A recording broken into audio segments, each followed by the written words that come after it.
She opened the door to wolves, and they destroyed everything she thought she knew about survival. Rhea Callan had spent 3 years hiding from the world in a mountain cabin where civilization was just a rumor. She'd survived blizzards, hunger, and the kind of loneliness that eats you from the inside out. But the night 2 predators came scratching at her door during the worst storm of the decade, she made a choice that would shatter the fragile peace she'd built and force her to confront the one thing more dangerous than wolves: trust. Stay until the end to see how one woman's reckless compassion breaks a curse older than the mountains themselves. Like this video if you believe some bonds are worth the risk. Drop a comment with your city. Let's see where everyone's watching from. The wind didn't howl up here. It screamed.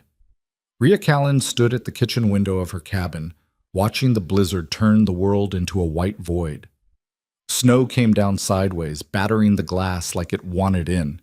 The wood stove crackled behind her, throwing shadows that danced across the log walls. She held a mug of black coffee gone cold in her hands, staring out at nothing. This was the 3rd winter, 3 years since she'd walked away from everything. Her job, her apartment in Denver, the people who'd once called themselves her friends.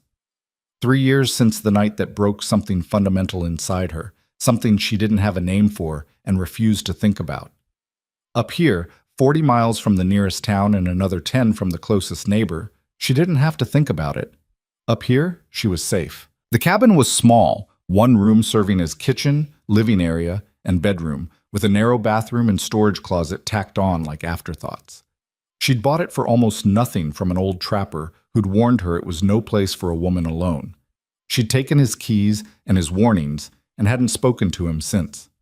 She liked it that way. The trapper's name was Earl something or other, and he'd looked at her like she was crazy when she showed up with cash and a handshake. "You know what you're getting into?" he'd asked, his weathered face creased with concern that felt more like pity. "Winter up here'll kill you if you don't respect it. And being alone, that'll kill you different, but just as dead." Rhea had smiled the same smile she'd been using for months, the one that didn't reach her eyes, the one that said, "I'm fine, really," and told him she knew exactly what she was doing. She'd been lying then, she knew it now. But knowing didn't change anything. She was here, and she wasn't leaving. Rhea finished her coffee, dumped the mug in the sink, and checked the fire. The stove was an ancient cast-iron beast that ate wood like it had a grudge, but it kept the place livable when the temperature outside dropped to the kind of numbers that could kill you in minutes. She added another log, watched the flames lick around it, then grabbed her coat from the hook by the door. The woodpile was running low. She'd need to restock before the storm got worse. Outside, the cold hit like a fist to the chest, sharp, merciless, clawing at any exposed skin. Rhea pulled her scarf up over her nose and mouth, yanked her hood tight, and trudged through knee-deep snow toward the woodshed. The world was a roaring white chaos. She could barely see 5 feet in front of her. The shed was a ramshackle structure that leaned slightly to the left, held together by rust and stubbornness. Earl had built it himself 30 years ago, and it showed. Rhea yanked open the door, snow cascading off the roof and down her back, and started loading her arms with split logs. Her fingers went numb inside her gloves almost immediately. The cold was vicious today, the kind that made your teeth ache and your lungs burn. She worked fast, loading her arms until she could barely see over the top of the stack, then kicked the door shut and hauled the wood back to the cabin. 3 trips. That's what it took to bring in enough to last through the night and into tomorrow. By the 3rd trip, her shoulders were screaming and her legs felt like concrete. Snow had found its way down her collar, melting into icy trickles against her skin that made her gasp every time she moved wrong. She dumped the last load by the stove, stripped off her wet outer layers, and stood shivering in her thermal shirt and jeans while feeling returned to her hands in painful pins and needles. "Stupid," she muttered, rubbing her hands together. "Should have brought more in yesterday." But yesterday she'd been too focused on other things, checking the traps she'd set for rabbits, reinforcing the shutters, making sure the rain barrel hadn't frozen solid. There was always something that needed doing up here. The mountain didn't care if you were tired or if your body hurt or if some days you woke up and couldn't remember why you bothered getting out of bed. The mountain just kept testing you, over and over, until you either learned or died. Rhea had learned. The radio crackled from its shelf above the sink. She kept it on for weather updates and the occasional reminder that the world beyond these mountains still existed.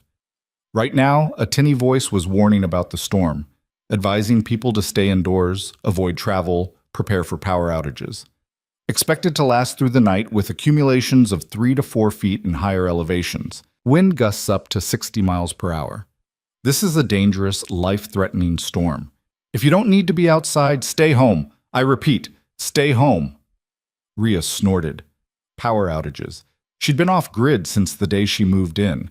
Solar panels on the roof for the bare minimum, lights, the radio, charging her phone that never had signal anyway, the wood stove for heat, propane for cooking when the stove wasn't enough, a hand pump for the well out back.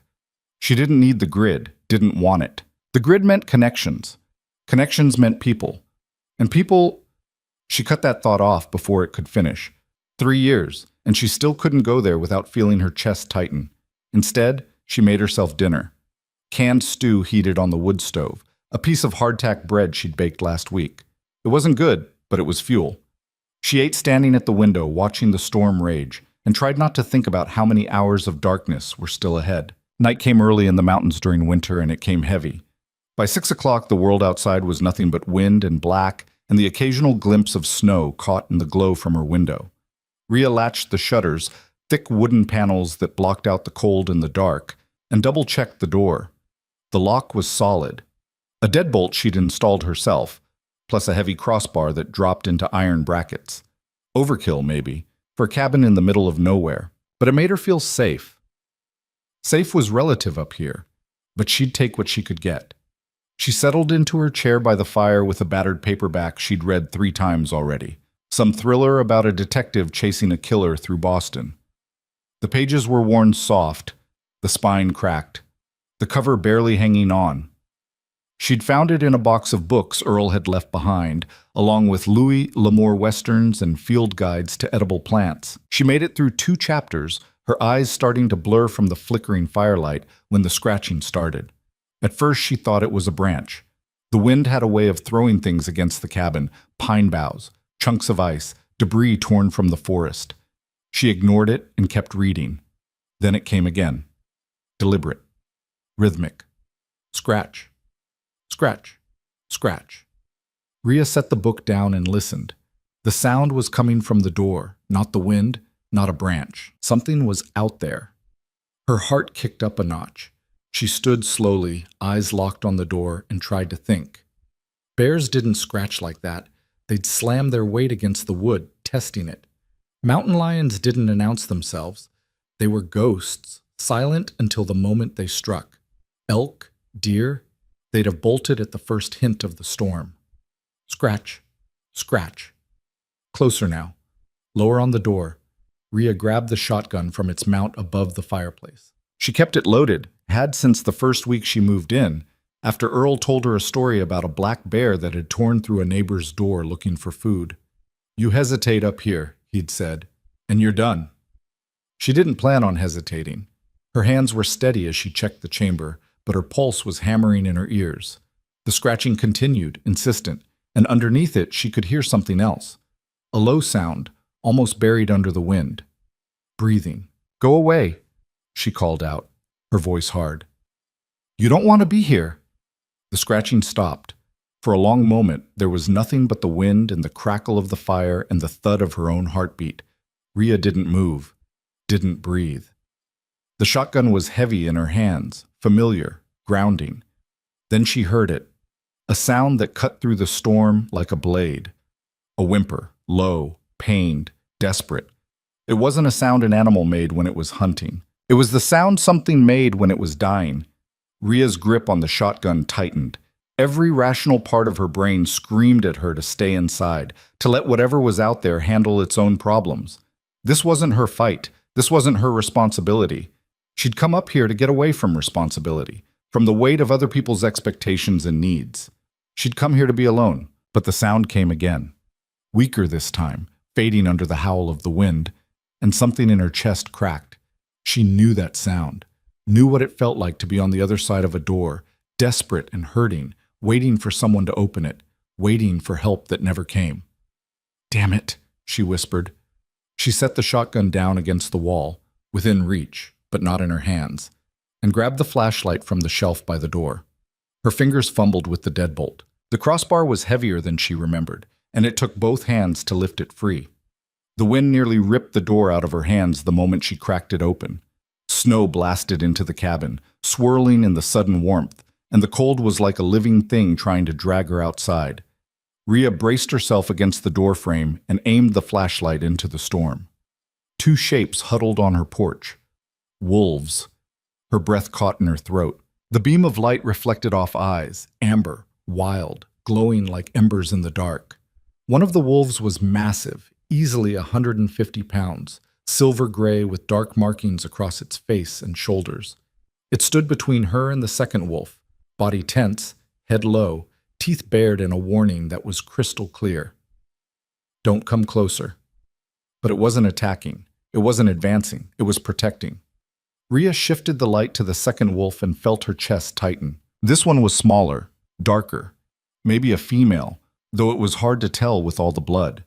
Its fur was matted along the flank and shoulder, soaked dark and glistening in the flashlight beam. It lay on its side, breathing in short, shallow gasps, and when the light hit its face, it lifted its head just enough to meet her eyes. The look there was something she recognized. Desperation. The kind that came when you'd run out of options and pride didn't matter anymore. When you'd fight if you could, but you couldn't, so all you had left was to hope that whoever found you wasn't the thing that finished you off. Rhea had seen that look in a mirror once.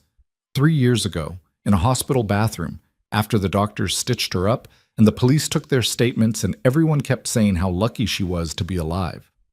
Lucky.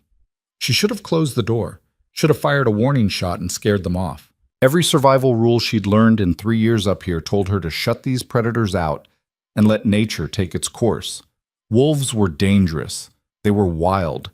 They didn't belong inside, and she didn't owe them anything. But she looked at the injured wolf again, at the way its sides heaved with each breath, at the blood pooling beneath it, at the way the silver wolf pressed close like it could keep its companion alive through sheer proximity, and she heard herself say, "You've got to be kidding me." The silver wolf's ears flicked toward her voice. It didn't growl, didn't lunge, just watched her with those unsettling amber eyes, like it was waiting for something, like it expected her to make a choice. Rhea looked at the injured wolf again. It was dying. She didn't need a veterinary degree to see that. Whatever had torn into it, another predator, a fall, a fight with something bigger and meaner, had done serious damage. Deep gashes that went down to muscle, maybe deeper. If she left it out here, it would be dead by morning, probably sooner. "This is insane," she muttered. "This is the stupidest thing I've ever done." But she stepped back and opened the door wider. "Get in," she said, her voice rough. "Before I change my mind." The silver wolf moved first. It stepped forward cautiously, eyes never leaving hers, body still tense and ready to bolt, or attack if she made the wrong move. It slipped past her into the cabin, moving like smoke, silent and fluid, and once inside it turned immediately to look back at the injured wolf. Rhea set the flashlight down on the porch and moved toward the wounded animal. "Easy," she said quietly, crouching in the snow. "I'm trying to help. Don't make me regret this." The injured wolf flinched when she got close, a low whine escaping its throat, but it didn't snap. Didn't try to run. Its amber eyes tracked her movements, wary and hurting, as she slipped her arms under its body. The wolf was heavier than she expected, dead weight, muscles gone slack from blood loss and exhaustion. Rhea adjusted her grip, careful to avoid the worst of the wounds, and lifted. Blood soaked into her sleeves immediately, warm and sticky, and the wolf let out another whimper that made her stomach twist. "I know," she said, though she had no idea if it could understand. "I know it hurts. Just hang on." She carried it inside, her arms shaking from the effort, and the silver wolf backed up to give her space. But its gaze never wavered, tracking her every movement with an intensity that made the hair on the back of her neck stand up. These weren't normal wolves. There was something else going on here. Something she didn't understand and wasn't sure she wanted to.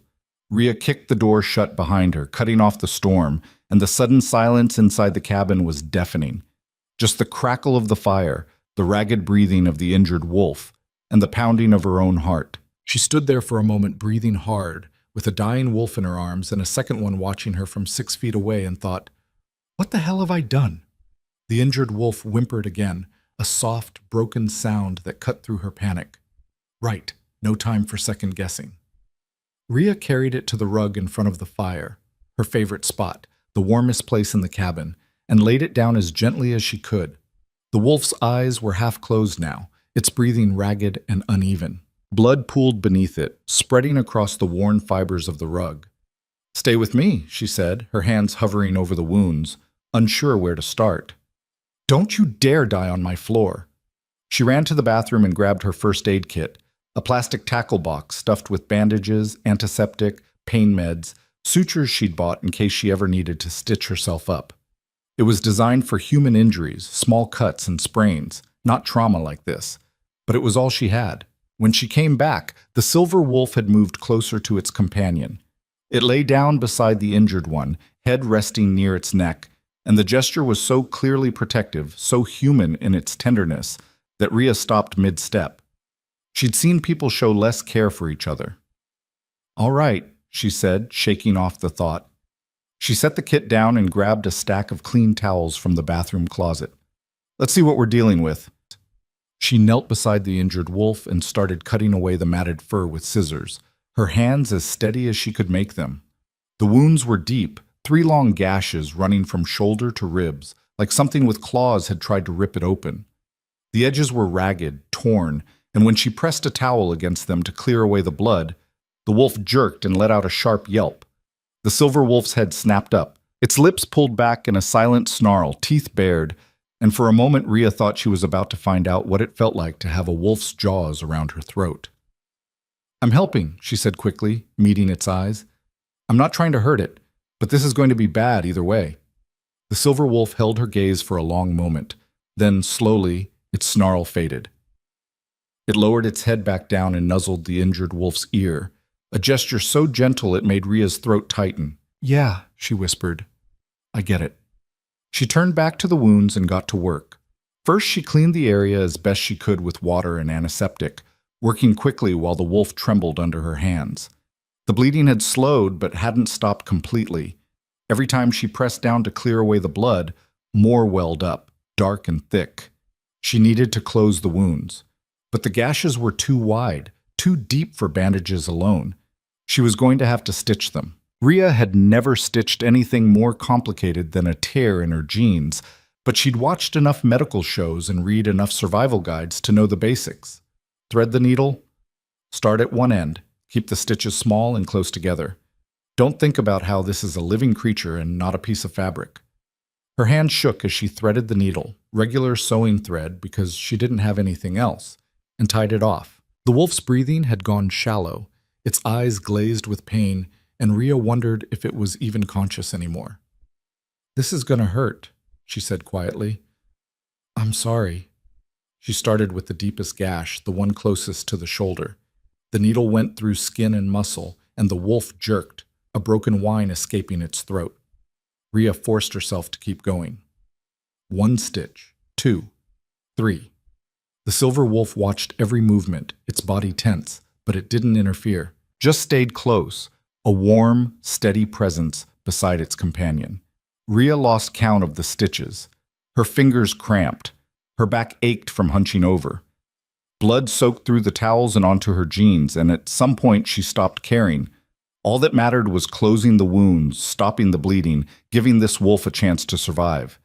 By the time she tied off the last stitch, her hands were shaking so badly she could barely grip the scissors to cut the thread. She sat back on her heels, wiped the sweat from her forehead with her sleeve, and stared at her work. The stitches were clumsy, uneven, nothing like the neat rows she'd seen in textbooks, but they held. The bleeding had stopped. The worst of the wounds were closed. "That's all I can do," she said to both wolves, her voice hoarse. "The rest is up to you." The injured wolf's breathing had evened out slightly. Its eyes were still open, still watching her, but the panic in them had faded. It looked exhausted, hurting, but alive. The silver wolf leaned in and nuzzled its companion's ear again, then turned its head toward Rhea. For a moment, they just looked at each other. And in those amber eyes, Rhea saw something that shouldn't have been there. Gratitude. She looked away, her chest tight, and busied herself with wrapping the wolf's torso in bandages. She used half the towels she owned to layer over the stitches, then secured everything with medical tape that probably wouldn't hold for more than a few hours. When she was done, she stood up, cleaned her hands in the sink, the water running red, then pink, then finally clear, and realized she was shaking all over. Adrenaline crash. Her legs felt like jelly, and there was a rushing sound in her ears that had nothing to do with the storm outside. She'd just brought 2 wolves into her home. She'd stitched one back together with sewing thread and hope. She'd broken every rule of survival she'd learned, and for what? Because she couldn't stand to hear something suffer, because she knew what it felt like to be left behind. "You're losing it, Callan," she muttered, gripping the edge of the sink. The silver wolf was still watching her. It had moved to lie beside its companion, one massive paw resting protectively over the injured wolf's neck, and those eyes tracked her as she moved to the stove and added more wood with shaking hands.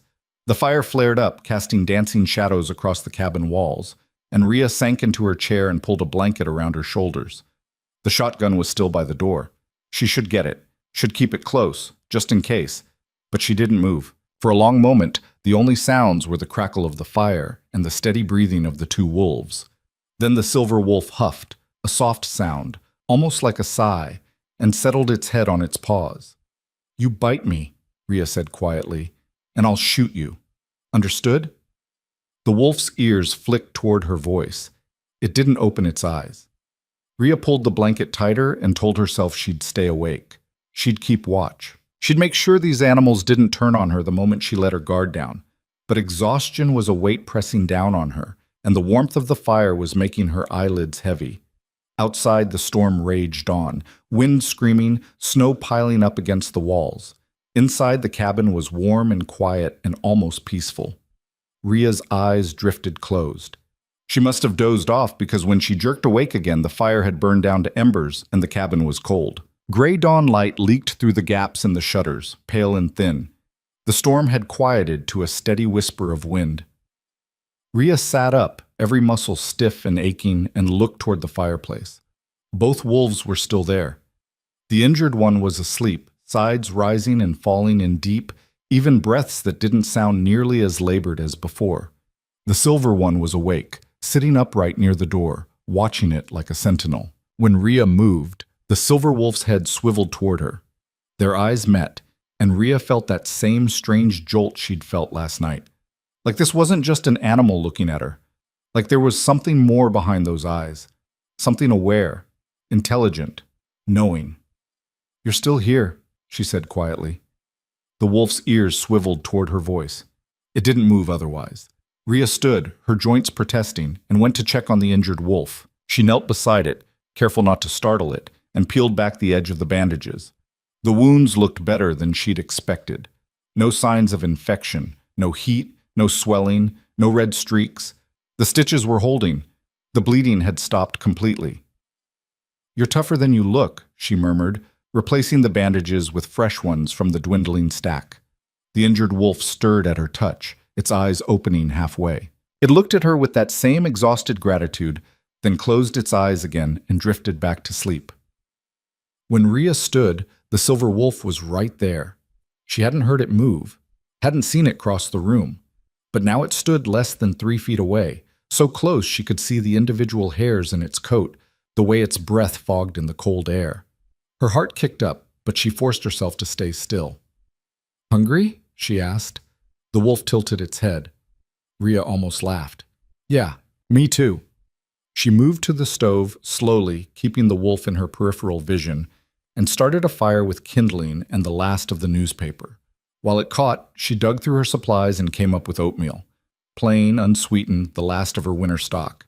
She cooked it with water, no salt, no flavor, and ate half of it standing at the counter. The rest she scraped into a bowl and set on the floor near the wolves.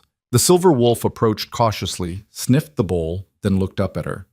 "It's not much," Rhea said, "but it's what I've got." The wolf lowered its head and ate. Slow, deliberate bites, like it was used to manners. When it was done, it licked the bowl clean and moved back to its companion. Rhea watched them and felt something unfamiliar stir in her chest. She'd spent 3 years alone in this cabin. 3 years convincing herself that solitude was strength, that isolation was safety, that she didn't need anyone, didn't want anyone, and was better off without the mess and pain that came with letting people in. She'd built walls so high that nothing could reach her, and in one night, 2 predators had walked right through them. "What am I doing?" she whispered to the empty room.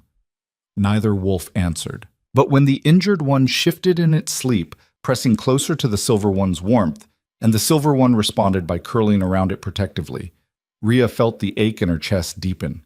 She knew that feeling, knew what it was like to be hurt and have no one come, to be alone in the dark, waiting for help that never arrived, to survive, but only barely, and to carry that knowledge with you like a scar. Maybe that's why she opened the door last night. Maybe that's why she couldn't close it now. The day passed in a strange, quiet rhythm. Rhea tended the fire, checked the injured wolf's wounds every few hours, and kept the cabin as warm as she could while the storm slowly exhausted itself outside. The silver wolf barely moved from its companion's side, always within reach, always watching. She tried to read, but couldn't focus. Tried to plan what she'd do when the wolves left, because they would leave, wouldn't they? But kept getting distracted by the sound of their breathing, the way they shifted in their sleep, the occasional soft whine from the injured one when it moved wrong. By mid-afternoon, she gave up on pretending to be productive and just sat by the fire, watching them. The injured wolf woke around 3, groggy and disoriented. Rhea brought it water in a bowl, and it drank greedily, then looked at her with eyes that were clearer than before. "You're going to make it," she said. "I think." The wolf huffed, a sound that might have been agreement, and laid its head back down.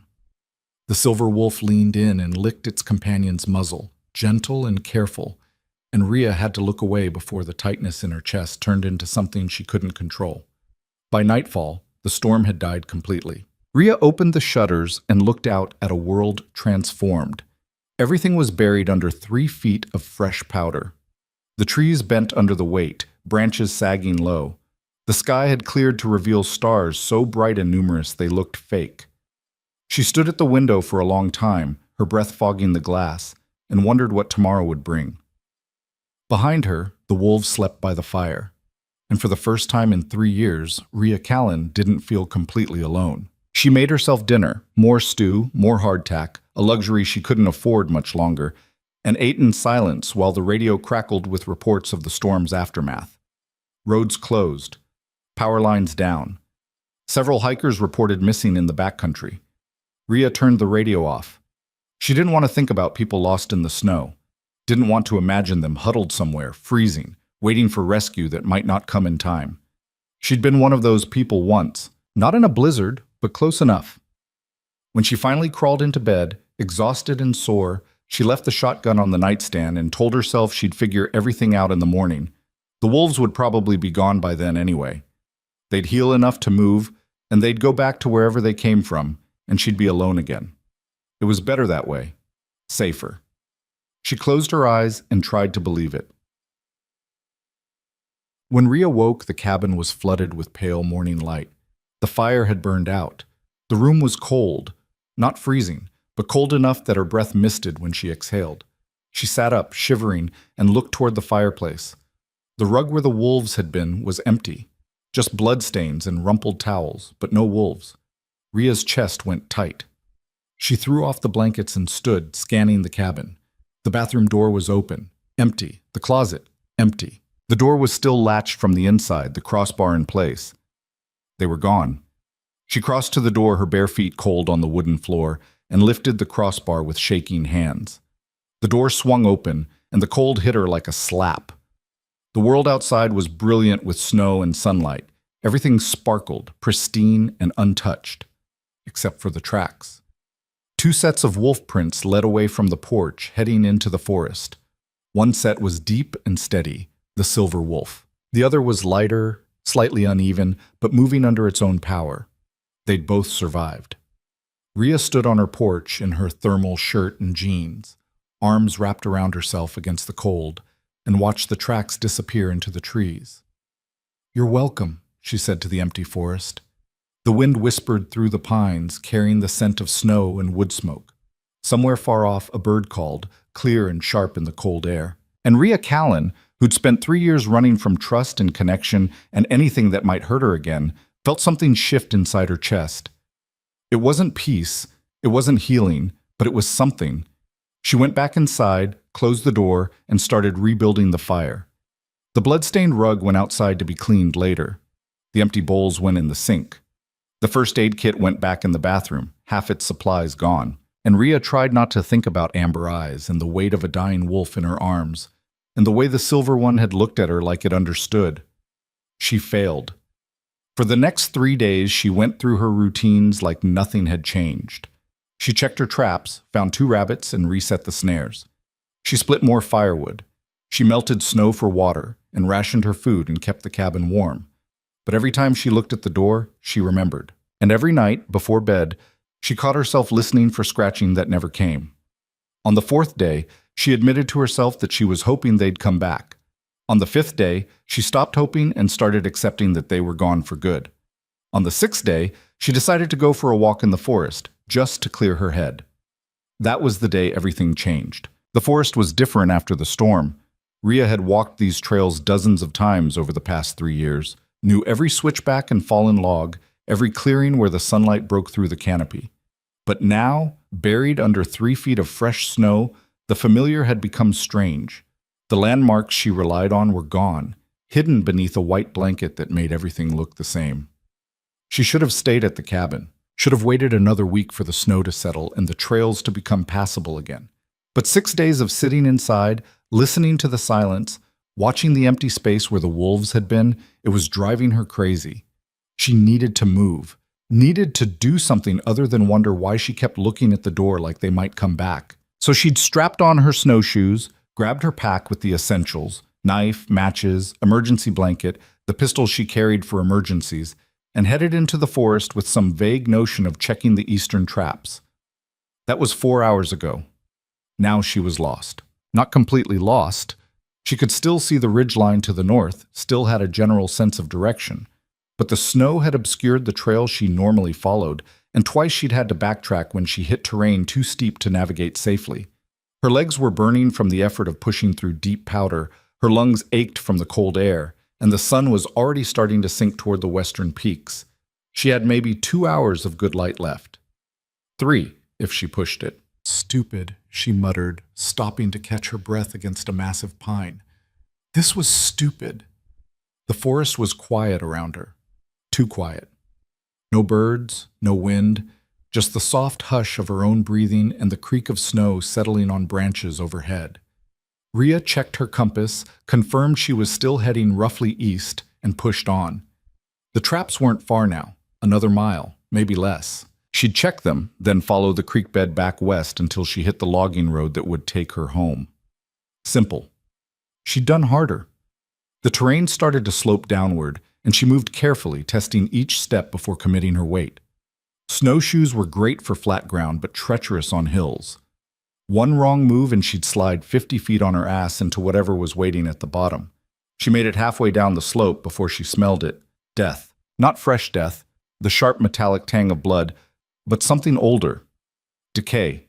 The sweet, cloying stench of meat gone bad. Rhea stopped, every sense suddenly on high alert. Her hand went to the pistol at her hip, fingers closing around the grip. Something had died out here. Recently enough that it hadn't frozen solid, but long enough to start rotting. And whatever had killed it might still be nearby. She scanned the trees, looking for movement, for tracks, for any sign of what she was dealing with. The slope continued down into a small ravine thick with deadfall and brush. The smell was coming from that direction, growing stronger with every breath. She should turn around, should leave whatever was down there alone and get back to the cabin before dark. But curiosity was a stubborn thing, and Rhea had learned the hard way that ignoring potential threats in the wilderness was a good way to end up blindsided. She moved forward, one careful step at a time, following the smell. The ravine was a tangle of fallen logs and broken branches, all buried under snow that had drifted deep in the sheltered space. Rhea picked her way through, her snowshoes catching on hidden obstacles, and nearly walked right past it before she saw the blood. Dark streaks across the snow. Frozen spray patterns. A wide swath of disturbed ground where something had thrashed and fought and died. She followed the trail with her eyes, and found the carcass. Elk. A big bull, judging by the size. It lay on its side in a hollow between two logs, its body torn open from throat to belly. Ribs gleamed white through the frozen meat. Internal organs were scattered across the snow, half-eaten and abandoned. Rhea's stomach turned, but she forced herself to look closer. This wasn't a clean kill. Whatever had brought the elk down had done it messy. Multiple wounds, deep gouges in the hide, defensive injuries on the elk's legs where it had tried to fight back. And the feeding pattern was wrong. Most predators would have opened the belly to get at the soft organs first, would have eaten methodically, would have cached the rest for later. This looked like something had killed for the sake of killing, then lost interest, or got interrupted. Rhea backed away from the carcass, her heart rate climbing. Her eyes swept the ravine, looking for tracks other than her own, looking for any sign of what had done this. She found them 20 feet away. Bear tracks. Massive ones, each print the size of a dinner plate, claws leaving deep gouges in the snow. They led away from the elk carcass, heading deeper into the ravine, then vanished into a dense thicket of brush. Rhea's mouth went dry. Grizzly. Had to be. Black bears didn't get that big, didn't leave tracks like that. And grizzlies this time of year should have been denned up for winter, sleeping through the cold. But the storm might have woken it, might have driven it out looking for food before it could settle back in. And now she was standing in its territory next to its kill, with maybe 90 minutes of daylight left and 3 miles of forest between her and home. "Okay," she whispered. "Time to go." She turned to retrace her steps and froze. The bear was standing at the top of the ravine. It was huge, easily 8 feet tall when it rose on its hind legs, brown fur matted with old blood and debris. Small eyes locked on her with an intelligence that made her blood run cold. Its mouth hung open slightly, showing yellowed teeth the size of her fingers. For a moment, neither of them moved. Rhea's training kicked in, the things Earl had told her, the articles she'd read, the advice every ranger and outdoorsman gave when it came to grizzlies. Don't run. Running triggers the chase instinct. Don't make eye contact. That's a challenge. Make yourself small. Show you're not a threat. Back away slowly. Give it space. She lowered her gaze, hunched her shoulders, and took one slow step backward. Then another. The bear dropped to all fours and huffed, a sound like a diesel engine turning over. Rhea kept moving. Slow, steady, non-threatening. The bear took a step forward, then another. It was following her. Rhea's heart was hammering so hard she could feel it in her throat. Her hands were shaking. Every instinct screamed at her to run, to drop her pack and sprint for the trees, to do something other than this slow, controlled retreat that felt like suicide. But she kept her movement small, her breathing even, and prayed the bear would lose interest. It didn't. It kept coming, closing the distance, and now she could hear the rumble in its chest. Not quite a growl, but close. A warning. She was in its space, near its food, and it wanted her gone. Rhea's foot caught on something hidden under the snow, a branch, a root, something, and she stumbled. For half a second she was off balance, arms windmilling, and the bear saw the weakness. It charged. There was no warning, no roar, no display. One moment it was 20 feet away, the next it was closing the distance in massive, ground-eating bounds that shook the earth. Rhea's training evaporated. She turned and ran. The snowshoes made it impossible to move fast. She kicked them off mid-stride, losing precious seconds, and plunged into the deep snow in her boots. Her legs sank to mid-thigh with every step. She fought forward, gasping, knowing she couldn't outrun it, but unable to stop herself from trying. Behind her, the bear was a freight train of muscle and fury. She made it maybe 30 yards before it hit her. The impact drove her face first into the snow, with enough force to knock the air from her lungs. Massive weight pinned her down, crushing her into the ground. And then there was pain, blinding, white-hot pain across her back and shoulder as claws raked through her coat and the layers beneath. Rhea screamed. The bear's jaws closed on her shoulder, teeth punching through fabric and skin, and she felt the bone creak under the pressure. She thrashed, trying to get free, and the movement made the bear bite down harder. This was it. This was how she died. Alone in the woods, torn apart by a predator, and nobody would even know to look for her body. The irony wasn't lost on her. 3 years ago, she'd come up here to escape the thing that almost killed her in Denver. 3 years of hiding, surviving, building walls to keep the world out, and now the world was going to kill her anyway. The bear released her shoulder and went for her head. Rhea twisted at the last second, taking the bite on her forearm instead, and felt teeth grind against bone. She screamed again, the sound raw and animal, and somewhere in the pain and terror she remembered the pistol. Her free hand clawed at her hip, fingers numb and clumsy, and found the grip. She yanked it free, thumbed off the safety, and fired blind. The shot was deafening in the confined space of the ravine. The bear roared and reared back, releasing her arm, and Rhea rolled onto her back and fired again, and again. One shot caught the bear in the shoulder, another went wide. The third hit it somewhere in the chest, and the bear dropped to all fours with a bellow that shook snow from the trees. But it didn't run. It stood there, bleeding, swaying slightly, and fixed her with a look of pure rage. Rhea raised the pistol with shaking hands and pulled the trigger. Click. Empty. "No," she whispered. "No, no, no." The bear charged again. Rhea tried to roll away, but her body wouldn't cooperate. Her shoulder was on fire, her arm useless, and the snow was slick with her own blood. She got to her knees, raised her good arm to shield her face, and waited for the end.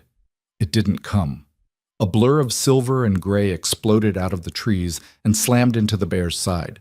The impact sent both animals tumbling into the snow, a snarling, snapping mass of fur and teeth and violence. Rhea watched, her brain struggling to process what she was seeing, as the silver wolf, her wolf, the one from the cabin, locked its jaws around the bear's throat. The bear roared and threw its weight sideways, trying to shake the wolf loose, but the wolf held on with a grip that looked unbreakable. Blood sprayed across the snow. The bear's claws raked the wolf's side, tearing deep furrows, but the wolf didn't let go. Then the rest of the pack arrived. 4 more wolves burst from the tree line, moving like shadows, and hit the bear from every angle. They were coordinated, precise, working together to bring down something 3 times their size. One went for the hind legs, hamstringing the bear and dropping it to its knees. Another latched onto the bear's shoulder, tearing at muscle and tendon. The bear fought back with everything it had, but it was outnumbered and already wounded from Rhea's shots. It swung its massive head, catching one wolf and sending it flying into a tree with a yelp of pain. But the silver wolf held its grip on the throat, and slowly, agonizingly, the bear's movements grew weaker. It collapsed onto its side, breath coming in wet, rattling gasps, and the wolves backed off. All except the silver one. It stood over the dying bear, jaws still locked around its throat, and waited until the light faded from the bear's eyes. Only then did it release its grip and step back. The forest went quiet. Rhea lay in the snow, bleeding and broken, and stared at the wolves. They stared back. 5 of them, including the silver one, all panting and bloodied, but very much alive. The silver wolf turned toward her, and she saw recognition in those amber eyes. "You came back," she whispered, her voice barely audible. The wolf took a step toward her, then another, moving slowly like it didn't want to startle her. When it reached her side, it lowered its head and sniffed at her wounds, a soft whine escaping its throat. Rhea tried to lift her hand to touch it, but the movement sent a fresh wave of agony through her shoulder and her vision went gray at the edges. "I'm not going to make it," she said, the words slurring. I can't walk." The silver wolf pressed closer, its warmth seeping into her frozen body, and made a sound that might have been distress. Rhea's eyes were closing. She couldn't stop them. Blood loss, shock, hypothermia, pick one. They were all dragging her down into darkness, and she was too tired to fight anymore. The last thing she saw before consciousness slipped away was the other wolves gathering around her, forming a circle of warmth and protection. And the last thing she heard was a sound that shouldn't have been possible. The crack and pop of bones breaking and reforming. The wet, tearing sound of skin splitting and reshaping. And then a voice, human, male, rough with pain, saying, "Stay with us, please, just stay with us." Rhea's eyes snapped open, but her vision was too blurred to make sense of what she was seeing. There was movement, shapes shifting in ways that defied logic, and the wolves were... The darkness took her before she could finish the thought. When she woke, she wasn't in the forest anymore. The first thing she noticed was warmth. Not the sharp, dry heat of the wood stove, but the even artificial warmth of central heating. The second thing was the smell, antiseptic and clean linens and the faint chemical tang of disinfectant. Hospital. She was in a hospital. Rhea tried to sit up and immediately regretted it. Pain exploded across her shoulder and back, so intense it made her gasp. Her arm was wrapped in bandages from wrist to shoulder, immobilized in a sling. When she looked down, she could see more bandages peeking out from beneath the hospital gown, covering her torso. Easy. A woman's voice, calm and professional. Don't try to move yet. Rhea turned her head, slowly, and found a nurse standing beside the bed. Middle-aged, dark hair pulled back in a ponytail, kind eyes that had probably seen too much. Where? Rhea's throat was dry, her voice a croak. Where am I? Valley Regional Hospital. You were brought in 2 days ago. Do you remember what happened? 2 days. She'd been unconscious for 2 days. Bear, Rhea managed. There was a bear. It attacked me. The nurse nodded. That's what the Rangers figured. You're lucky to be alive. The injuries you had... She shook her head. Deep lacerations on your shoulder and back, puncture wounds on your arm, significant blood loss. Another hour out there, and you wouldn't have made it. Rhea's mind was racing, trying to piece together what happened after she passed out. How did I get here? Hunters found you, called it in on a satellite phone. Search and rescue brought you down by helicopter. Hunters. Not wolves. Rhea closed her eyes, trying to remember. The bear, the attack, the wolves appearing out of nowhere, the silver one standing over her, and then the transformation. She'd seen something, heard something, bones breaking, skin tearing, a human voice where there should only have been animal sounds. But that was impossible. She'd been in shock, bleeding out, hallucinating from blood loss and hypothermia. The mind did strange things when it was dying. Created fantasies, filled in gaps, made sense of chaos even when there was none to be made. That's all it was. A hallucination. It had to be. You should rest, the nurse said, checking the IV line running into Rhea's good arm. The doctor will want to see you when you're up to it. But for now, just rest. You've been through a lot. Rhea nodded, suddenly exhausted despite having been unconscious for 2 days. The nurse dimmed the lights and slipped out, leaving her alone in the quiet room. She lay there, staring at the ceiling, and tried to convince herself that what she'd seen in the forest wasn't real. She almost managed it. The doctor came by in the afternoon, a tired-looking man in his 50s who introduced himself as Dr. Peterson and proceeded to explain her injuries in clinical detail: deep tissue damage, muscle tears, a hairline fracture in her shoulder blade.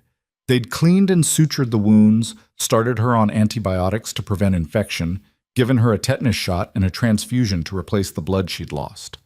You'll need physical therapy, he said, making notes on a tablet. And I want you staying somewhere with people for at least a few weeks. No going back to that cabin alone until you've healed. Rhea wanted to argue, but she was too tired. Besides, he was probably right. She couldn't chop wood one-handed, couldn't defend herself if another predator came around, couldn't even dress herself without help right now. Is there someone we can call? Dr. Peterson asked. Family? Friends? No, Rhea said quietly. There's no one. He looked at her with something like pity, and she hated it. Hated the assumption that being alone meant being broken, that she needed fixing. We'll work something out, he said finally. There are resources, transitional housing, people who can help. I'm fine, Rhea cut him off. I'll figure it out. Dr. Peterson didn't look convinced, but he didn't push. He finished his notes, told her to rest, and left. Rhea was alone again. She spent the rest of the day drifting in and out of sleep, haunted by dreams of amber eyes and silver fur, and the sound of bones breaking in ways bones shouldn't break. Every time she woke, she checked the room, half expecting to find wolves standing guard beside her bed. But there was only the beep of monitors and the quiet hum of the hospital at night. On the third day, they moved her out of the ICU and into a regular room. The change of scenery didn't help. She still felt trapped, caged, cut off from the forest and the cabin and the life she'd built for herself. A social worker came by to talk about her options. Rhea answered the questions mechanically. No, she didn't have insurance. Yes, she understood there would be bills. No, she didn't need help finding housing. She had a place. The woman left her a stack of pamphlets about financial assistance and support groups and resources for people living in rural isolation. Rhea stuffed them in the drawer beside her bed and tried not to think about how pathetic it all felt. She was staring out the window at the mountains in the distance when someone knocked on the door. "Come in," she said without turning. The door opened and a man stepped inside. Rhea glanced over, expecting another doctor or nurse, and felt her breath catch.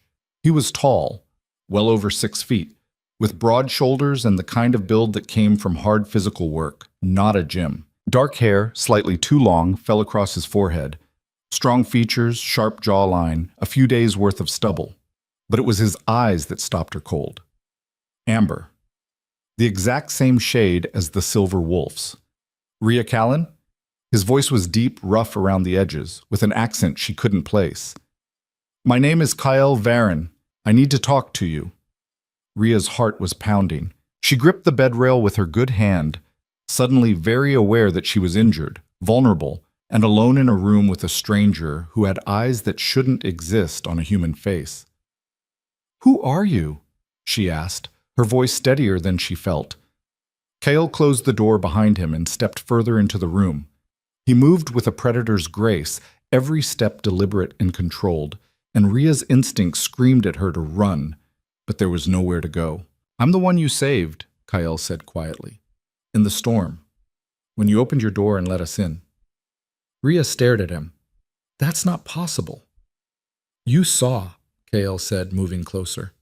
"In the forest, when the bear attacked. You saw us change. I know you did." She shook her head, pressing back against the pillows. "I was hallucinating. Blood loss. Shock. It wasn't real." "It was real." Kale stopped at the foot of her bed, his amber eyes locked on hers. "And you deserve to know the truth. You saved my life. The least I can do is be honest with you." "You're insane," Rhea whispered. "You need to leave." "I'm not leaving until you hear me out." His voice was calm, patient, like he was talking to a spooked animal. "I know you're scared. I know this sounds impossible. But you opened your door to 2 wolves during a blizzard and stitched one of them back together with thread from a sewing kit. You're not someone who runs from impossible things."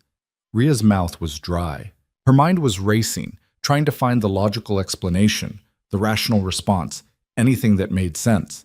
But she kept coming back to those eyes, and the way he moved, and the fact that he knew things he shouldn't, details about the cabin, about the storm, about what she'd done. "What are you?" she asked finally. Kyle exhaled, some of the tension leaving his shoulders. "Cursed, or we were until you broke it." "Cursed," Rhea repeated flatly. "My pack and we were betrayed, transformed against our will and forced to live as wolves, trapped between 2 forms, unable to fully return to either. For years we've been stuck like that, animals with human minds, people with wolves' bodies, hunted by both sides, trusted by neither." He paused, his gaze dropping to the floor for a moment before meeting hers again. "Until you." "I didn't do anything," Rhea said. You were hurt. I couldn't leave you outside to die." "Exactly." Kale's voice was soft, almost reverent. "You showed compassion when you had every reason not to.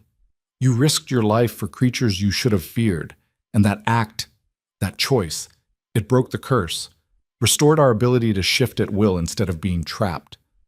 Rhea's head was spinning. This couldn't be real. Curses weren't real. Shapeshifters weren't real. But she'd seen the wolves vanish from a locked cabin. She'd seen them appear in the forest when she needed them most. And now she was looking at a man with a wolf's eyes who moved like he'd spent years on 4 legs instead of 2. "Prove it," she heard herself say. Kale's eyebrows rose. "What?" "If you're telling the truth, prove it. Show me." For a long moment, Kale just looked at her. Then, slowly, he nodded. "All right, but not here. Too many people, too many cameras. If you can walk, I'll take you somewhere private." "I can walk," Rhea said, though she wasn't entirely sure that was true. "Give me a minute." Kyle stepped outside while she struggled into the clothes someone had left in her closet. Sweatpants, a loose shirt that didn't aggravate her bandages, socks, but no shoes. Moving hurt, but she managed. When she opened the door, Kyle was waiting in the hallway. He offered his arm, and after a moment's hesitation, Rhea took it. His skin was warm, almost feverish, and she could feel the strength in the muscles beneath. He led her down the corridor to a service stairwell, then up 2 flights to a door marked roof access, Authorized personnel only. Kale pushed it open without hesitation. We're not supposed to be up here, Rhea said. I know. The roof was flat, dotted with HVAC units and satellite dishes, and bitterly cold. Rhea shivered in her thin clothes, but Kyle didn't seem to notice the temperature. He led her to a corner away from the door, away from any cameras, and turned to face her. Last chance to change your mind, he said. Rhea crossed her good arm over her chest and lifted her chin. Show me. Kyle nodded. He stepped back, giving himself space, and closed his eyes. For a moment, nothing happened. Then Rhea heard it. The same sound from the forest. Bones shifting, cracking, reshaping themselves. Kale's body shuddered, muscles rippling beneath his skin, and then the change began. It wasn't smooth, it wasn't magical or beautiful. It was violent and visceral and looked like it hurt. His spine curved, vertebrae popping into new configurations. His face elongated, jaw stretching, teeth sharpening. Fur erupted across his skin in waves, dark gray and silver, and his hands became paws. In less than 30 seconds, the man was gone. In his place stood the silver wolf. Rhea's legs gave out. She sat down hard on the cold concrete, her breath coming in short gasps, and stared at the impossible thing in front of her. The wolf, Kael, stepped closer and lowered his head, pressing his muzzle gently against her uninjured shoulder. The same gesture he'd made in the cabin when she'd finished bandaging his companion. Rhea's hand came up without conscious thought and buried itself in the thick fur at his neck. It was real, warm and solid and real. Oh my God, she whispered. It's real. You're real. The wolf made a soft sound, not quite a whine, not quite a huff. And then the transformation reversed. Bones cracked and reformed, fur receded, and within seconds Kael was kneeling in front of her, human again and breathing hard. I'm real, he said quietly, and I owe you my life. Rhea looked at him. This man who was also a wolf, this impossible thing that shouldn't exist, and felt everything she thought she knew about the world shatter into pieces. I don't understand, she said, her voice breaking. How is this possible? How are you possible? It's a long story, Kael said. And you're freezing. Let's get you back inside and I'll tell you everything. He helped her to her feet, and this time when she leaned on him, she understood why his warmth felt so much stronger than a normal person's. Because he wasn't normal. Neither was she, not anymore. She'd opened her door to monsters and found something else entirely. And there was no going back from that. They went back inside before Rhea's teeth started chattering hard enough to crack. Kael guided her down the service stairs and back to her room without a word, his hand steady on her good arm when her legs wobbled. The hospital hallway was bright and sterile and completely ordinary, and Rhea felt like she'd stepped through a door into a different universe and couldn't find her way back. She'd just watched a man turn into a wolf, on a hospital rooftop, in broad daylight. Her brain kept trying to rationalize it, hallucination, dream, some kind of elaborate trick. But her hand still remembered the feel of his fur, warm and real beneath her fingers. When they reached her room, Kael closed the door and pulled the visitor's chair close to the bed. Rhea sat on the mattress, her injured shoulder throbbing from the cold and the movement, and waited for him to start talking. He didn't. Instead, he looked at her with those impossible amber eyes and said, "Ask me anything. I know you have questions." Rhea had about 1,000 questions, all of them fighting to get out at once. She picked the most important one. The wolf I stitched up, the one that was bleeding out on my floor, who was that? My sister. Mira. Kael's expression softened slightly. She took a bad hit defending our territory from a rival pack. Would have died if you hadn't helped her. Is she poor? Rhea stopped, not sure how to finish that sentence. Human? Wolf? Both? She's fine now, healed. She wanted to come with me today, but I thought one of us showing up would be less overwhelming than 5. 5, Rhea repeated. There were 5 of you in the forest, 5 wolves. My pack, what's left of it anyway? Kael leaned forward, elbows on his knees. It used to be bigger, 20, maybe more. But the curse, not everyone survived it. Some of us got stuck mid-transformation and couldn't shift back. Others lost themselves completely.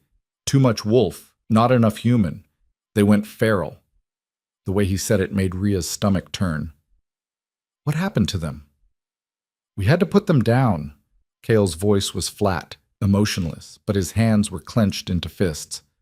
They were family, pack, but they were also dangerous, and we couldn't let them hurt anyone. So we did what had to be done. Rhea thought about the silver wolf standing over the dying bear, jaws locked around its throat, waiting for the light to fade from its eyes. The same cold efficiency, the same grim necessity. "Who cursed you?" she asked. Kale's jaw tightened. "A man named Corvus. He calls himself a witch, a sorcerer. I don't know what the right word is. All I know is he has power, and he uses it to hurt people." "Why?" "Because we refuse to work for him." Kale stood and moved to the window, looking out at the mountains. 3 years ago, Corvus came to our territory with an offer. He wanted muscle, people who could track, hunt, intimidate. He was building some kind of criminal network, smuggling operations through the backcountry. He thought shifters would be perfect for the job. "You said no," Rhea guessed. "We said hell no." Kael's reflection in the glass looked harder, older. "My father was pack leader then. He told Corvus we weren't mercenaries, weren't interested in his money or his schemes. Told him to get off our land and not come back. And Corvus didn't take that well. Corvus came back a week later with 3 other practitioners and enough cursed artifacts to outfit an army. They hit us at night when most of the pack was sleeping. We fought back, but..." Kale shook his head. "Magic isn't something you can fight with teeth and claws." By morning, 23 shifters had been locked into wolf form, permanently. My father was one of them. The weight in his voice made Rhea's chest ache. "I'm sorry." He lived for 6 months like that before the strain killed him. Watching him die piece by piece, knowing there was nothing I could do, Kale turned away from the window. "That's when I became pack leader. And I swore I'd find a way to break the curse, no matter what it took. And I broke it," Rhea said slowly, "by opening my door. By showing compassion when you had every reason not to, by choosing to help instead of looking away." Kyle moved back to the chair and sat down. The curse fed on isolation, on the belief that humans and shifters were enemies, that we couldn't coexist, couldn't trust each other. Your act of kindness undermined the foundation of the spell, cracked it wide open. Rhea stared at her bandaged arm, thinking about the night of the storm, the scratching at her door, the choice she'd made. "I didn't do it to break a curse," she said quietly. "I did it because I know what it's like to be hurt and have no one come." When she looked up, Kael was watching her with an expression she couldn't read. "I know," he said. "I can see it in you, the same thing I saw that night in the cabin. You're running from something." Rhea's defenses snapped up immediately. "That's not your business." "You're right, it's not." Kael held up his hands. "I'm just saying, I recognize the look. I've worn it myself." They sat in silence for a moment, the hospital noises filtering in from the hallway, footsteps, distant voices, the beep of a monitor somewhere down the corridor. Finally, Rhea said, "What happens now? You got what you wanted. The curse is broken. So why are you here?" "Because you almost died saving my life a second time," Kael said bluntly. "And because Corvus isn't going to let this go. He'll find out the curse is broken, and when he does, he's going to come looking for answers, for revenge." Rhea's blood went cold. "You think he'll come after me?" "I think you're the one who broke his spell. That makes you either a threat or a tool, depending on how he sees it. Either way, you're not safe." "I'm never safe," Rhea said, the words coming out harsher than she intended. "That's why I live alone in the middle of nowhere. That's the whole point." "Living alone didn't save you from that bear." "The bear was bad luck. Wrong place, wrong time." "And what about next time?" Kale's voice was gentle, but insistent. "What happens when it's not a bear? When it's Corvus or someone working for him, and they come to your cabin looking for the woman who ruined his plans?" Rhea wanted to argue, to tell him he was being paranoid, but she couldn't, because he was right. If this Corvus was as dangerous as Kael said, and the fact that he could curse an entire pack of shifters suggested he was, then she'd just painted a target on her back by breaking that curse. "What do you want me to do?" she asked finally. "I can't fight a witch. I can barely fight off a hospital gown right now." "Come with us. Let the pack protect you until we can figure out how to deal with Corvus permanently. Rhea almost laughed. You want me to live with a pack of werewolves? Shifters, Kale corrected. We're not mindless monsters. We're people who can also be wolves. And yes, I'm asking you to trust us. I know that's hard for you. You don't know anything about me. I know you've been living alone in that cabin for 3 years. I know you don't have family or friends you're willing to call when you're bleeding out in a hospital bed. I know you opened your door to strangers because you understood what it was like to need help and not get it. Kale's gaze was steady, unflinching. I know you're scared of trusting people, and I'm not asking you to get over that overnight. I'm just asking you to let us keep you alive long enough to figure out what comes next. Rhea's throat was tight. She wanted to say no, to tell him to leave, to go back to her cabin and her solitude and pretend none of this had ever happened. But she couldn't, because part of her, the part that had opened the door during the storm, the part that had stitched up a dying wolf with shaking hands, that part wanted to say yes. I need to think about it, she said finally. Kale nodded. Fair enough, but don't take too long. The longer you stay here, the easier you are to find. He stood, moved toward the door, then paused with his hand on the handle. For what it's worth, he said without turning around, you saved more than just my life. You saved my sister, my pack, our future. We owe you a debt we can never repay. The least we can do is make sure you survive long enough to collect. Then he was gone, and Rhea was alone with her thoughts and the steady beep of the monitor and the weight of a choice she didn't want to make. She stayed in the hospital for 2 more days. The doctors wanted to keep her longer, but Rhea signed herself out against medical advice and hobbled to the parking lot with a prescription for antibiotics and painkillers she probably couldn't afford. Kale was waiting by a beat-up pickup truck that had seen better decades. Figured you'd leave today, he said, pushing off the tailgate. Need a ride? Rhea wanted to say no, wanted to call a taxi or walk the 40 miles back to her cabin if she had to. But her shoulder was screaming, her legs were shaky, and she had exactly $17 in her pocket. Yeah, she said, I need a ride. The drive into the mountains was quiet. Kyle didn't push her to talk, didn't ask about her decision, just drove with the easy competence of someone who knew these roads by heart.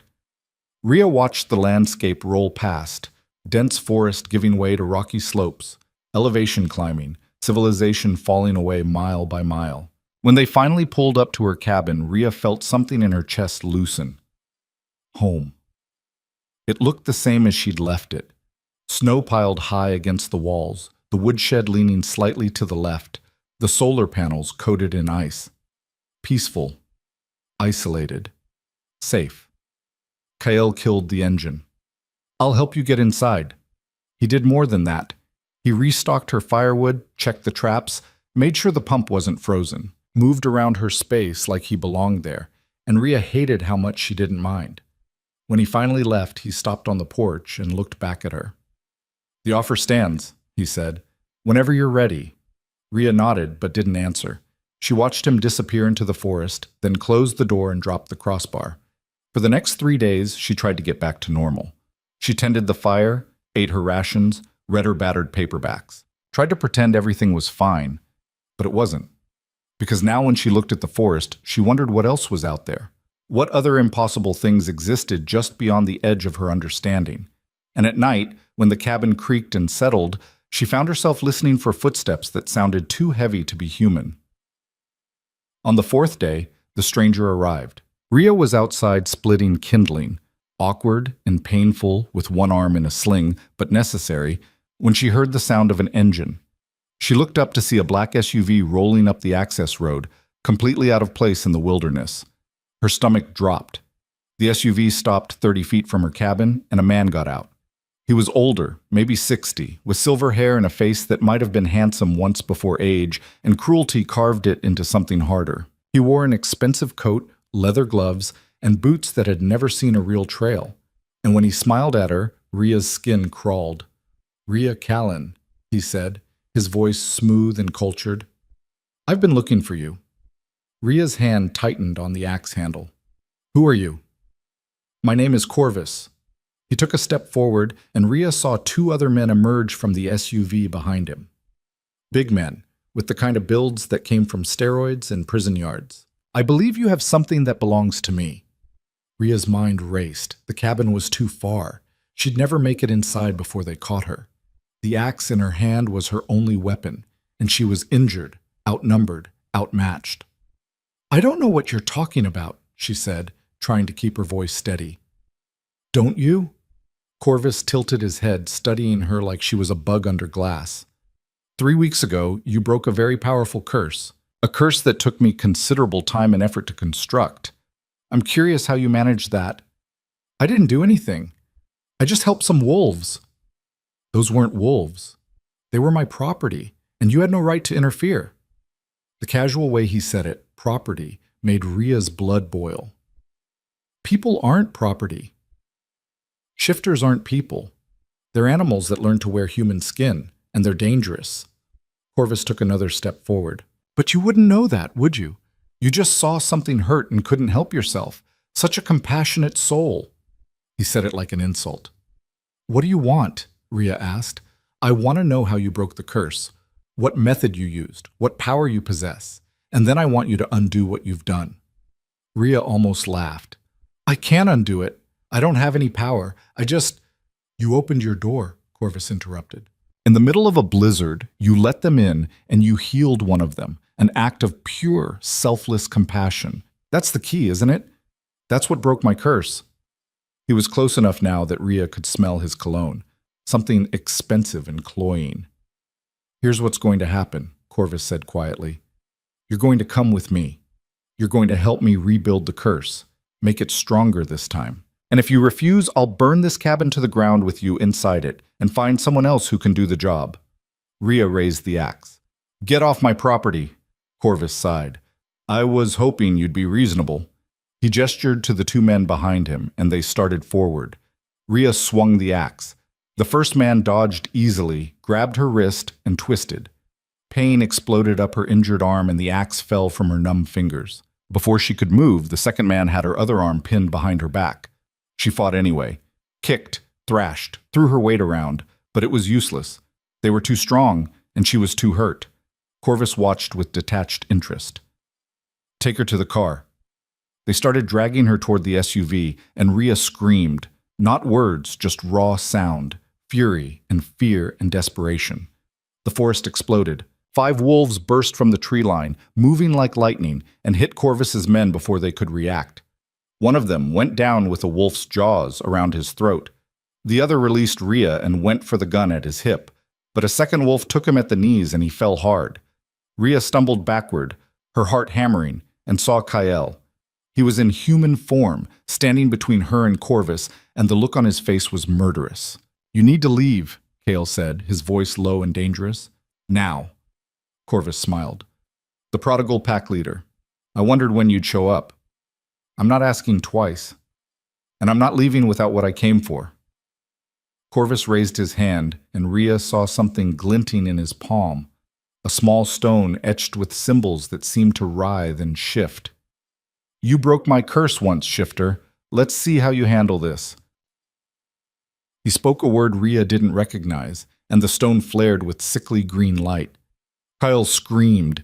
He dropped to his knees, his body convulsing, and Ria watched in horror as his skin started to ripple. Fur erupted in patches, then receded. Bones cracked and reformed, then snapped back.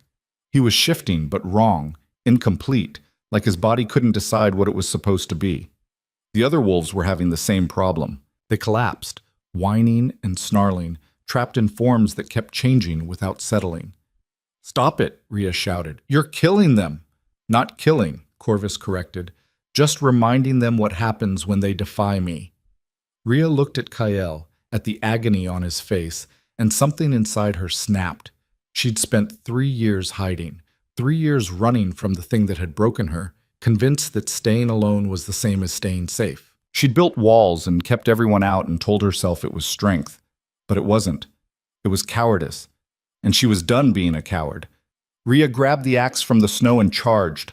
Corvus turned just as she swung, and the blade caught him across the forearm. He screamed and dropped the stone, and the green light died instantly.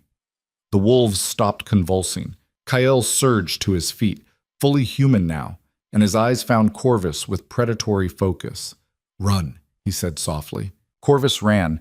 He made it 10 feet before Kale caught him. One moment Kyle was human, the next he was wolf, and he took Corvus down with brutal efficiency.